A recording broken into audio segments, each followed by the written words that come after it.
بس ایک چک کا نشان جو ضمیر فروش لگاتا ہے اس کو 90 کروڑ روپے دیا جاتا ہے. 90 کروڑ سے خیبر پختونخوا کے، بلوچستان کے، پنجاب کے، سندھ کے، سرائیکی بل کے کئی ضلع کئی مہینے روٹی کھا سکتے ہیں. 90 کروڑ، ایک نہیں، دو نہیں، تین نہیں، چار نہیں. بابا یہ مشین کہاں ہے آپ کے پاس؟ پرنٹنگ مشین کہ وفاداریاں بیچنے والوں کو تم 90 کروڑ روپے دیتے ہو، اور جو وفاداریاں نہیں بیچتے ان کے ساتھ جو رویہ ہے، معافی چاہتا ہوں، یا میری بہنیں بیٹی ہیں یا ہمارے بچے بیٹھے ہیں. ڈی چوک میں کیا ہو رہا تھا؟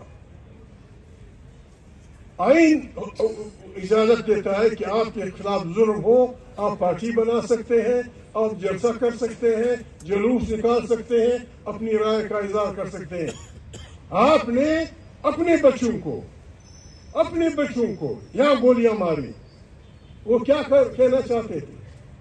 وہ آپ سے کیا چاہتے تھے؟ یہاں میری بہنیں بیٹھی ہوئی ہیں، آپ کو شرم نہیں آتی؟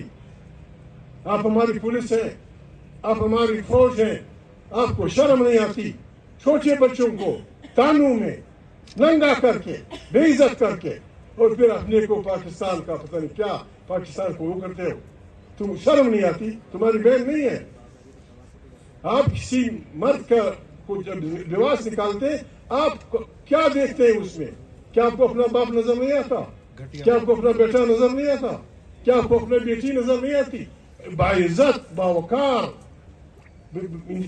شریف عورتوں کو جس انداز میں کیا جس انداز میں بھی عزت کیا گیا، اس میں بھی ہم خاموش رہے.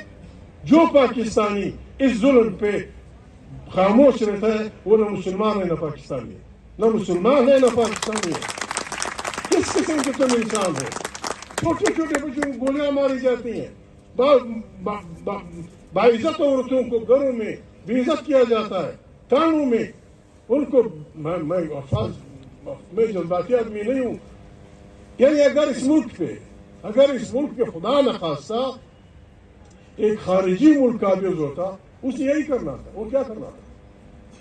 اگر خارجی ملک ہوتا، خارجی افواج ہوتی، انہوں نے ہمیں قبضہ کیا ہوتا تو یہی کرتا ہمارے ساتھ. وہ کیا کرتا؟ کیا کبھی اپنی دیکھا ہے؟ عمران خان جیل میں ہے. دنیا کا قانون ہے، دنیا کا بدترین قاتل. اگر اس نے سینکڑوں ہزاروں لوگوں کو مار دیا ہو، اگر اس نے سینکڑوں بینکوں کو لوٹا ہو، اگر وہ بہت بڑا وہ ہو